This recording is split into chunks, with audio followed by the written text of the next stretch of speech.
Welcome to Real Money, Real Experts, where we bring you interviews with leading financial professionals, sharing their stories, their challenges, and their advice for helping people manage money in the real world. I'm your host, Rachel DeLeon, Executive Director of the Association for Financial Counseling and Planning Education, or AFCPE. And I'm your co-host, Dr. Brandy Baxter, accredited financial counselor, AFCPE member, and your 2025 AFCPE board president. On every episode, we take a deep dive into the topics and stories that you care about the most, helping clients, building community, and growing in your work and your career. Derek Brainard is a nationally recognized financial educator and speaker dedicated to helping individuals, particularly in the legal and higher education communities, achieve financial well-being. As the Director of Financial Education at AccessLex Institute, he develops research-backed programs to empower law students and professionals to make informed financial decisions. A certified financial planner professional, accredited financial counselor, and chartered retirement planning counselor, Derek has a diverse background in military service, financial advising, higher education, and nonprofit leadership. Known for his engaging and down-to-earth communication style, he has delivered hundreds of presentations nationwide on topics like student loan management, debt reduction, and retirement planning. And he is passionate about making complex financial topics accessible and actionable for all. And fun fact, Derek was a trumpet player in the Navy for 7 years. Welcome, Derek. Thanks for having me. Okay, so I'm going to jump right in, Derek. When we were chatting earlier, you said, I am a money nerd. So I want you to know you are amongst friends. We are all Good. money nerds here. I'm in the right place. That's good. Yes, you are totally in the right place. But I was listening to your intro that Rachel just read, and you have spent a lot of time investing in knowledge and education and skill development. And I think that's great. But you're also known for making complex financial topics accessible. What was it about your own personal story that sparked this passion for you? Oh, man. I love that question as a way to kick things off, Brandy. And thank you both for having me again. I love being with my tribe here, the Money Nerds Unite. We at our team, we have a hashtag that we like to throw out there a lot. It says it's hashtag Let's Get Nerdy. So with that, let's get nerdy. Yeah. So I will not delay in bringing the nerd to the conversation. So you ask, it's truly one of my passions. And I think one of the things that I've been able to do for most of my working life is to take something that's very complex, complicated, layered, and nuanced and break it down into digestible bite-sized pieces. And I think that goes back to my career as a musician, to be honest. Rachel mentioned my fun fact was I was a trumpet player in the Navy for over 7 years. And when you're in that position and that is your focus, and, music is a very complicated, very complex, very complicated, and very nuanced skill. And when you have something that takes daily practice and muscle building and muscle memory and breaking it down and how to be the best and most efficient player you can be, that really built in me this idea of you can break this down into digestible bite-sized steps. And as long as you focus on those daily small things, they grow into big progress. And so honestly, when I think about like where my predisposition to that came from, I really have to go back to my musical roots. And that was echoed for sure, after married my wife. She also joined in military music.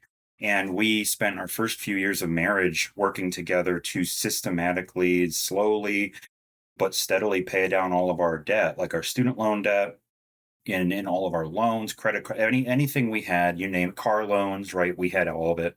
And we applied that same level of, if you look at the overarching goal or problem, it's extremely overwhelming. Just like if I say, well, I want to be one of the best trumpet players in the world, that's a really nice aspiration, but it doesn't break down practically into steps we can take to actually move the needle.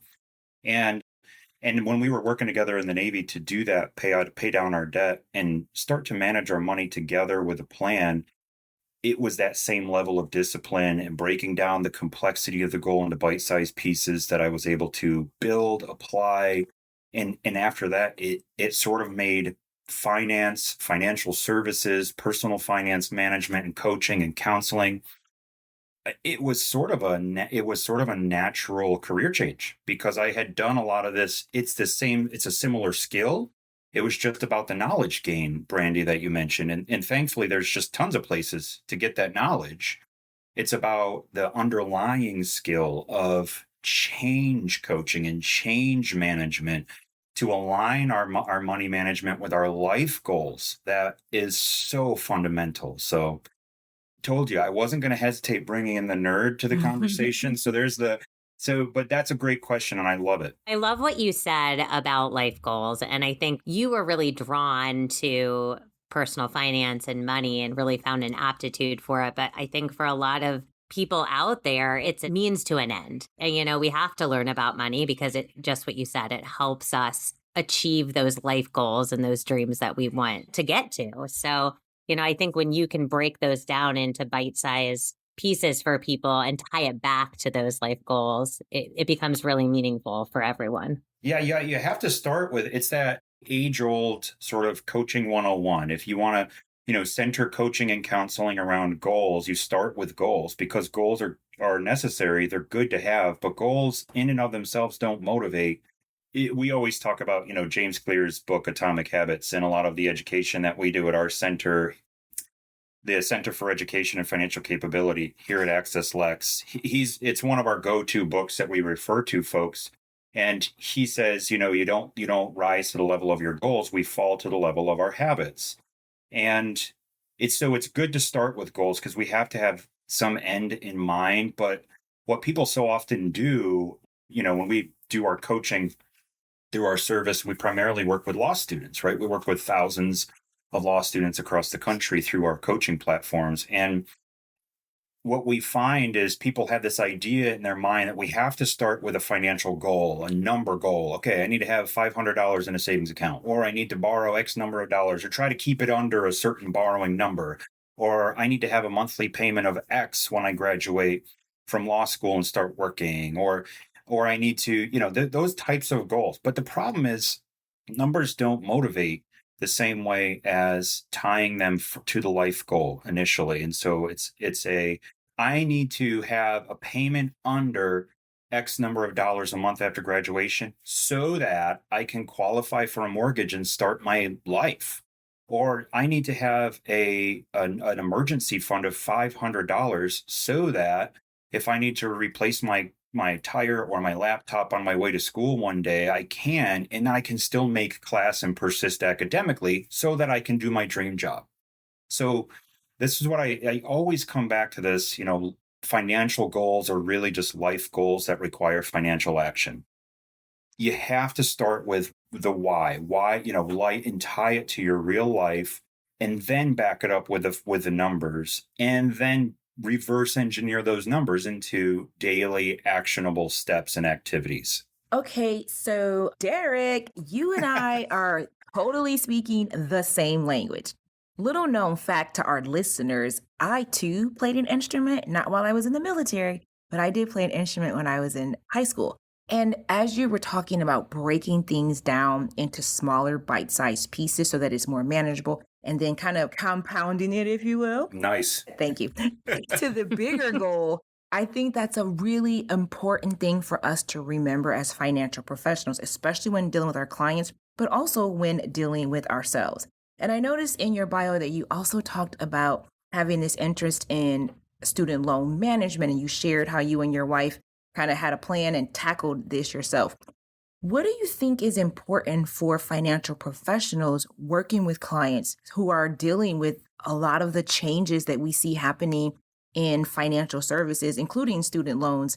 What do you think is important for us to remember? Give us that bite-sized piece we can start with. Yeah, it is a very important question, Brandy, and it's one that I recognized years back in my first sort of foray into financial services when I was a licensed financial advisor and stockbroker. And what always struck me about that was the lack of education or the lack of integration that there was at the time with student loan management into overall financial planning. And I always thought that that was a huge disservice and just honestly, frankly, quite shocking because we know that student loans are such a huge percentage of consumer debt, a growing percentage in this country. I mean, throw them up there with mortgage debt, right, as the top two, I think nowadays. And so to not include those into a more holistic financial planning conversation to me was just didn't make any sense at all. So what I think, and it's become even more apparent since then, just how important student loans are in the conversation. And they are sneaky because they've been dormant for the past several years due to COVID. The CARES Act put student loans on pause for federal loans. And so it's one of these things that's always been sort of lurking under the surface of financial households.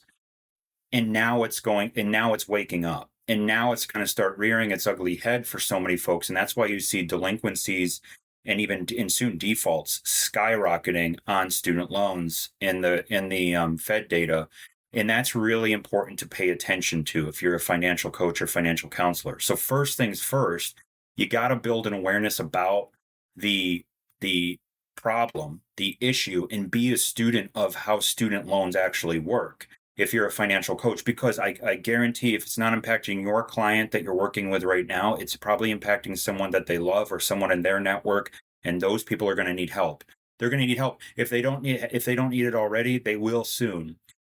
And it's been so number one for financial coaches, financial counselors out there, become a student of student loans. If you're not, you don't necessarily need to be an expert, but you do nowadays more than ever have to keep pace with student loan news the same way that you keep pace with any other financial news, personal finance news. If you're, keeping tabs on what the Fed is doing with interest rates, if you're keeping tabs on the stock market indexes, if you're keeping tabs on other economic events like tariffs, etc., trade talks, etc., you got to add student loan news to the mix because this is something, as of this recording, there's a lot of policy talks going on around what is the future of income-driven repayment and what is the future of grad plus borrowing look like? What's the future of subsidized student loan borrowing look like? And if you have folks coming in with student loan debt and this is the first time they've ever had to face it in conjunction with the rest of their consumer debt, you want to just be equipped at the very least to know where to direct them for the most up-to-date vetted information. And one of the places we always refer folks to, of course, is studentaid.gov. That is obviously a treasure trove of information there. So studentaid.gov and also keeping tabs on what's going on in Congress and everything moving with the current budget talks. That's great advice. You're absolutely right. And student loans is definitely one of those ever changing, ever evolving changes around policy that we have to keep up to date on. But it feels like the landscape as of late is changing in a number of different areas. And so what would you say to other financial counselors and their clients? Like, what are some different ways that we can make sure we can stay up to date on a lot of these changes? Yeah, no, great question. Studentaid.gov is the official source, right, of information there, but also then keeping an eye on whenever you see headline news articles on policy or certainly interpretations of policy, try to look in that article. It's okay to grab some surface information from those channels that you're used to and that you read frequently, but make sure you're looking for links in those articles to the original text, to the full text, and or a summary page for that text, because that is where you're actually going to see what you're reading there is somebody's usually interpretation of what's happening, and you need to remove that that buffer between yourself and the actual information. And if you're a financial coach or counselor, that's what's going to be important, right? Your clients don't necessarily come to you for your editorializing on current events or public policy, or for you to tell them what to do, right? You're there to link them up with the information that they need, walk through scenarios based on their inputs into the conversation, their goals, their needs, their situation, which you should be helping them uncover with open-ended questions, et cetera, et cetera. So linking them back to the official sources of information, I think, is so super helpful. And then any sort of proven, vetted networks that you have in your community, local professionals that can help them with tax questions about student loan forgiveness, for example, or because that can vary by state, right? How it's treated on the state level, even though stuff like public service loan forgiveness might be federally tax free. There are things that they're going to need to still leverage other professionals in your area. So making sure that you have those on your speed dial and you know that they're giving out information that is up to date and accurate is so huge. And student loans, honestly, are just one example of the potential impact we have as financial coaches and counselors. In that, if you give somebody a piece of information and they perceive it as you're making a recommendation, or they perceive it as that is the thing that everybody's doing, so I should do it, the way, your giving of the information to them has to be, you have to be strategic and thoughtful about how you're phrasing things and what resources you're providing and when, because we really have to go back to, I know this is a medical phrase, but do no harm. Like if you get, so for example, if somebody gets we get this all the time, questions about refinancing student loans into a private loan. And so somebody comes and says, well, should I refinance? Everybody at my employer, my new employer is refinancing into private loans, and it makes a lot of sense because my interest rate can go down. I can get a better interest rate. So it seems like the smart thing to do. I love that question because they're asking us before they've done it. And so it's one of those things where it's, if you don't exactly know the ripple effect of the advice or the information that you're giving, make sure that you are positioning it and being clear about that really upfront. And student loans are a great example of that because there are so many layers right now going on between income-driven repayment shifts and aggregate and annual loan caps that Congress is talking about, that the information that we give has to be disclaimed with, okay, make sure you're vetting this with this website, make sure you're checking back with us here in a few weeks, and so on and so forth. That is great. And thank you so much for just sharing those very specific resources and how our listeners can empower themselves with accurate, reliable information as they are working to serve their clients. And I definitely loved your comment about doing the extra work of going back to the original source of data, not just reading someone else's summary, because that could lead us astray if we're not careful. 100%. There is a lot happening in the financial lives of everyday people. And as I'm listening to you talk, Derek, I just can't help but wonder, what are some of the hot topics that you see popping up in the midst of so much change in our economy these days? We talked about student loans, but is there anything else that maybe is on your radar? The hot topic, right? The buzzword, whenever word association for financial coaches 101, whenever you hear economy, what are we thinking? We're probably thinking about inflation, right? We're probably thinking about inflation and what the Fed has done or is talking about or not doing in regards to the latest political landscape. And so that is something that we have seen more and more, of course, the past few years. We got so used to, we did as consumers, and certainly our clients and the students that we serve are not immune to this. We got so used to a low interest rate environment that it was disincentivizing in a lot of ways saving, right? And incentivizing borrowing, which led to this consumer debt going up since the Great Recession and so on and so forth. And now we flipped the script in just the last few years after such a period of not being used to that people weren't necessarily educated, equipped, or confident about how to deal with like rising prices in food and gas, primarily food, gas, and housing, honestly. So it's like the big three. So we do run into that a lot. I've been hearing more and more of that in the conversations that we've been having over the last year about just concern about being able to handle daily expenses. And that is something, of course, that needs attention. It goes back to what position are folks in from a coaching standpoint, right? Is it remedial, preventive, or productive? So in a lot of cases, people were moving from an environment that was preventive and in some cases productive, but it's, you don't necessarily jump through the middle, right? You're going to move one to one. So a lot of ways people were moving from a preventive financial management style to go remedial because all of a sudden groceries went up like crazy, right? And gasoline went up like crazy. And housing is a huge as another huge topic when it comes to inflation is the housing market. When we saw the squeeze during COVID on supply and the demand remained the same, if not more, all of a sudden these prices have sort of level set at a higher rate now.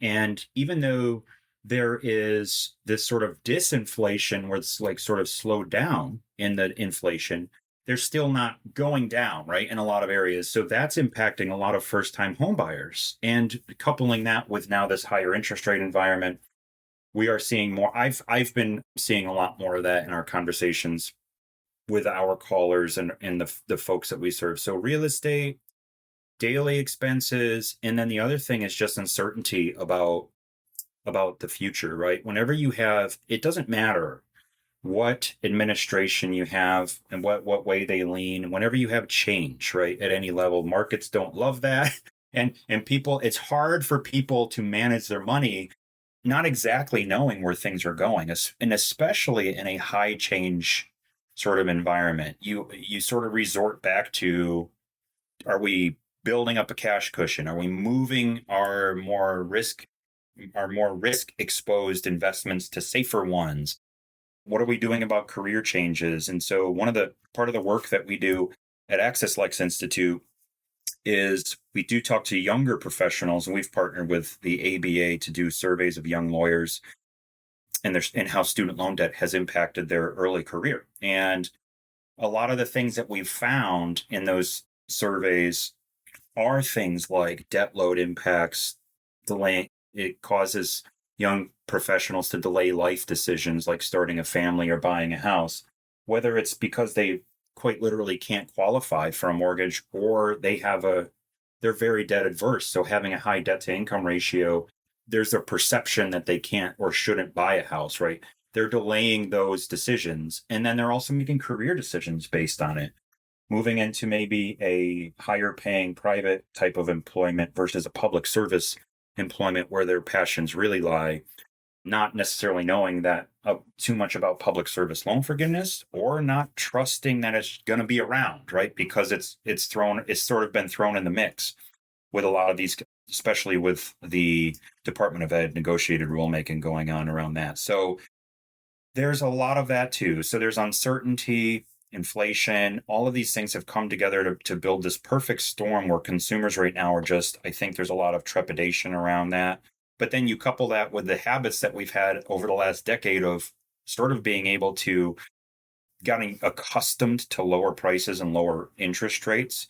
And it's become it's sort of a paradigm shift. I was going to pivot, but I actually think this topic hits right in the vein of uncertainty and newness and even just understanding resources and where they come from. But wanted to talk a little bit about tech and AI, which yes, I'm sure working with students and heck, most of us use AI in some way, shape, or form in our lives right now. It's everywhere. What would you say? How can people use AI responsibly when it comes to making financial decisions? Well, and so we can throw that in, and even with, Brandy's last question of like, what are some of the new things we're seeing? And we cannot discount the acceleration of technology and its impact on our lives, the daily lives, but also our future outlook. And that is adding to the uncertainty, right? When you have a technology that is so disruptive. I mean, you go back to the printing press,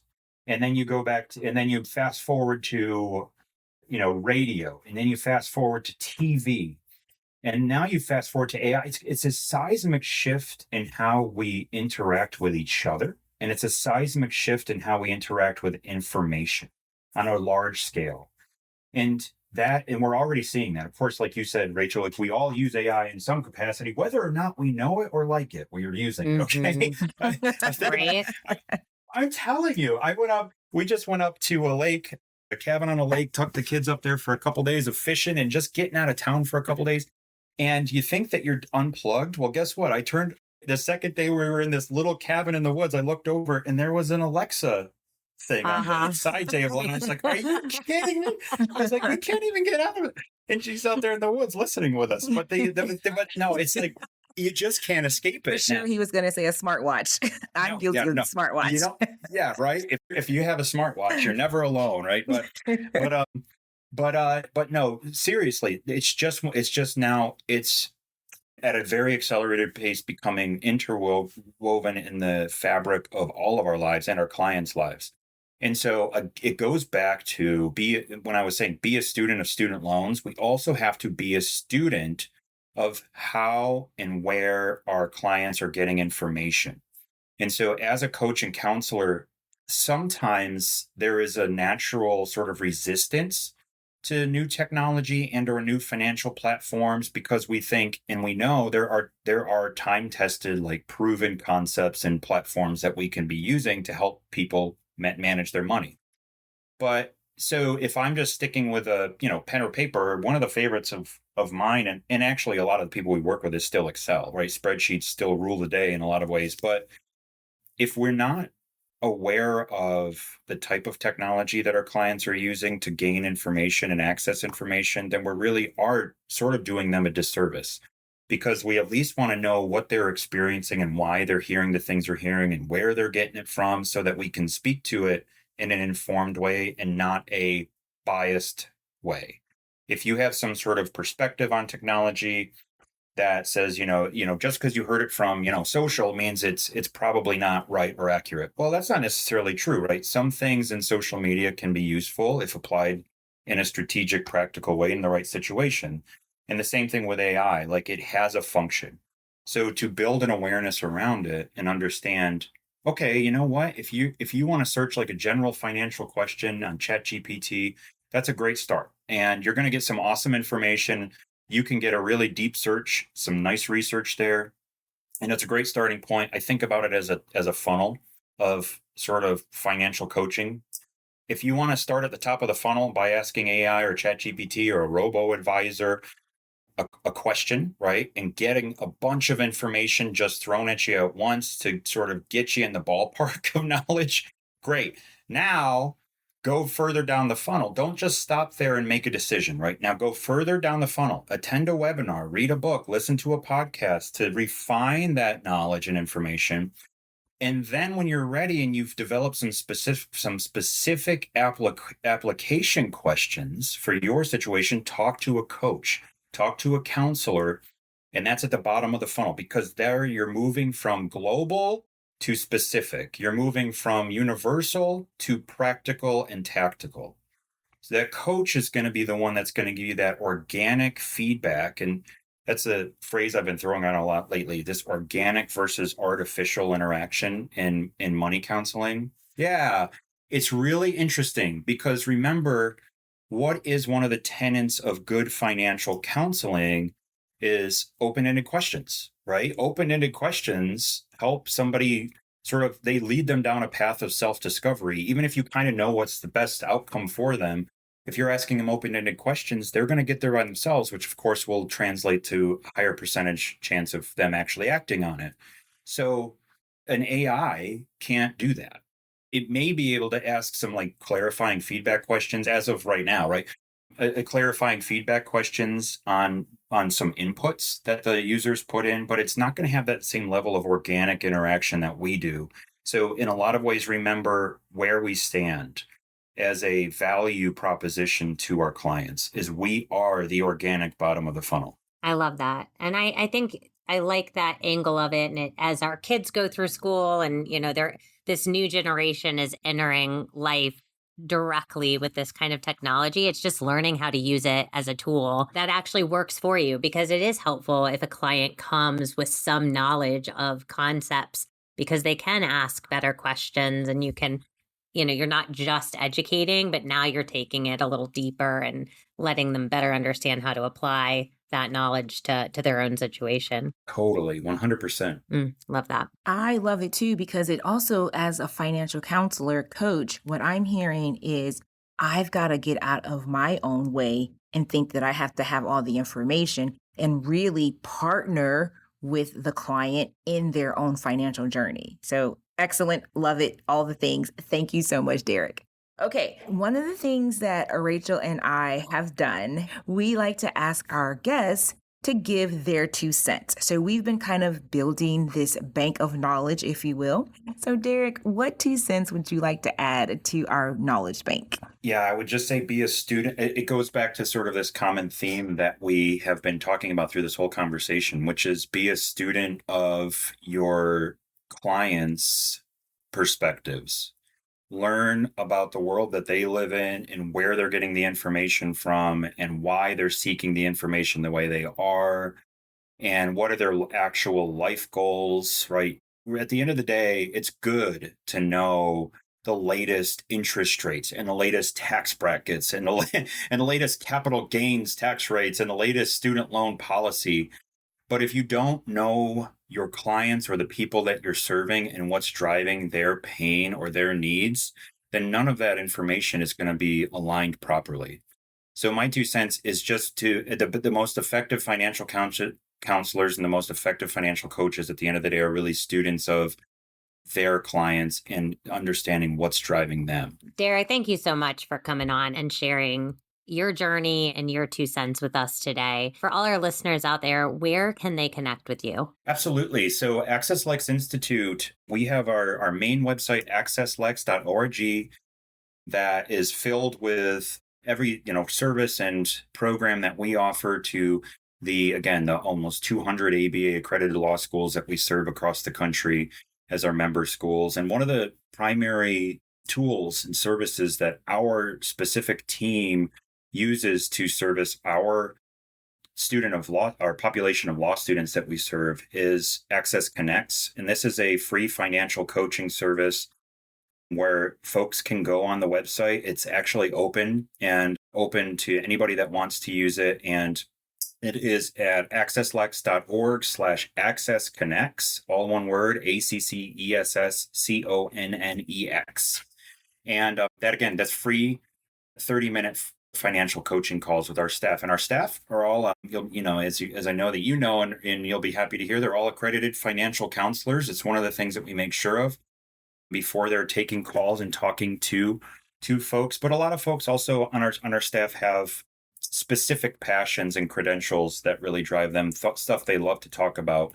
But at the end of the day, it's one of the, I think, the most valuable things that we can offer to the students we serve is that coaching service. Fantastic. We'll make sure that is in our show notes. Derek, thank you so much. Thank you both for having me. Brandy, this was a fun one. I feel like Derek covered so much in a short amount of time. And I think, a lot of us right now, our counselors, our coaches out there are dealing with clients that are really struggling with a lot of the change that's happening all around us. And I think his advice about being a student really hits spot on. And when I think of the AFC community and the community that listens to our podcast, I think of them as lifelong learners. They become AFCs because they want to make sure that they're raising the standards for their clients and really staying up to date on things. But I think he also reminded us that we cannot know everything. And so, understanding what resources are out there and the way we deliver information to our clients is really important. Yes, indeed. I love that. A community of learners. I totally agree that